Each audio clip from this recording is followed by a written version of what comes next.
السلام علیکم 8th class, کیسے ہیں آپ لوگ؟ I hope you all will be fine. So 8th class let start our today's lecture.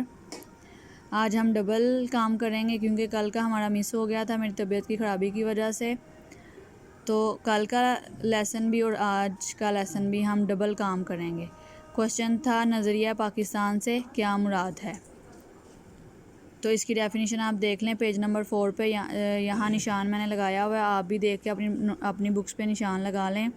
نظریہ پاکستان سے مراد ایک الگ خطۂ زمین کا حصول ہے جس میں مسلمانان بر صغیر قرآن و سنت کی روشنی میں اسلامی قدروں اور نظریات کو محفوظ کر سکیں اور اپنی زندگیاں اسلام کے روشن اصولوں کے تحت گزار سکیں.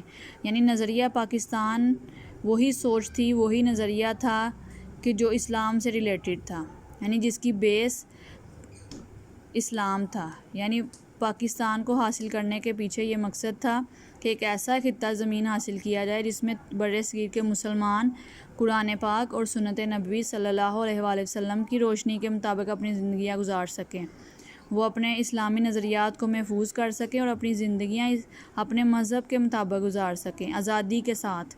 کیونکہ بر صغیر میں ہندوؤں کے ساتھ رہتے ہوئے یہ بات بہت مشکل تھی کہ مسلمان آزادی کے ساتھ قرآن و سنت کی پیروی کر سکتے اور اپنے نظریات انہیں جو تھے وہ خطرے میں لگ رہے تھے.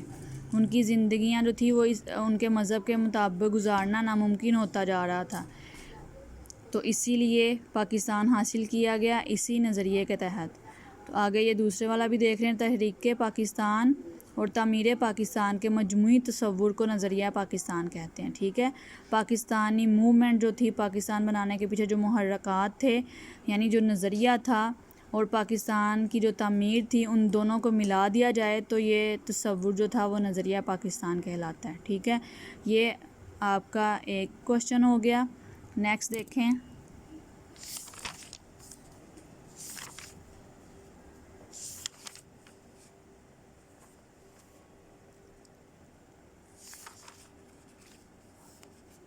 کوشچن نمبر 4 ہے، عقیدہ رسالت کا مفہوم بیان کریں. یہ بھی آپ دیکھ لیں پیج نمبر 7 کے لاسٹ پہ یہ ہے آنسر اس کا.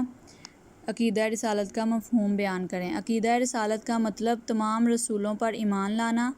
دائرہ اسلام میں آنے کے لیے لازم ہے کہ رسالت کو دل و جان سے تسلیم کیا جائے اور کسی اعتبار سے بھی اس میں شک و شبہ نہ کیا جائے.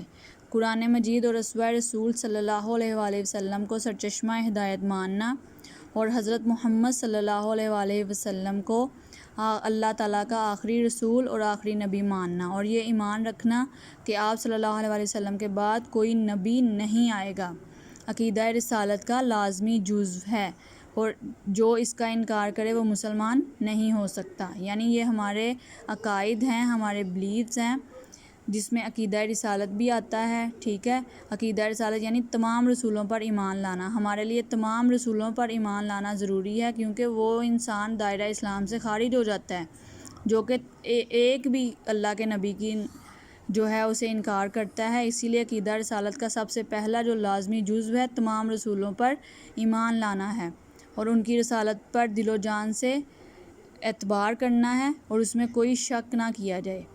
ٹھیک ہے، قرآن مجید اور اسوہ رسول صلی اللہ علیہ وسلم یعنی نبی پاک صلی اللہ علیہ وسلم کے اسوہ کو مد نظر رکھتے ہوئے انہیں سرچشمہ ہدایت مانتے ہوئے انہیں اللہ تعالیٰ کا آخری رسول ماننا، آخری نبی ماننا اور پورے دل و جان سے اس چیز پر ایمان رکھنا کہ ہمارے نبی صلی اللہ علیہ وسلم آخری نبی آخر الزماں ہیں، ان کے بعد کوئی نبی نہیں آئے گا. اس چیز کی گنجائش ہی نہیں رہتی کیونکہ انہوں نے آ کے نبوت کا جو حق تھا وہ ادا کر دیا اور جو اسلام تھا وہ مکمل ہو گیا.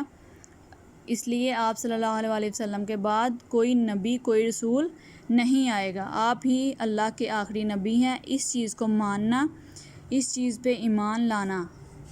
ٹھیک ہے، کہ تمام جو رسول ہیں وہ اللہ کے بھیجے ہوئے ہیں، ان سب پہ ایمان رکھنا اور دوسرے نمبر پہ نبی پاک صلی اللہ علیہ وسلم کو اللہ تعالیٰ کا آخری رسول اور آخری نبی ماننا. یہی جو ایمان ہے یہ عقیدہ رسالت ہے. ٹھیک ہے، یہ دونوں کوشچنز آپ نے اچھے سے لرن کرنے ہیں اسٹوڈنٹس. یہ ہمارے دونوں ہی لیکچرز اس میں کمپلیٹ ہو گئے. آپ نے بہت اچھے سے اسے یاد کرنا ہے اوکے ٹیک کیئر، اللہ حافظ.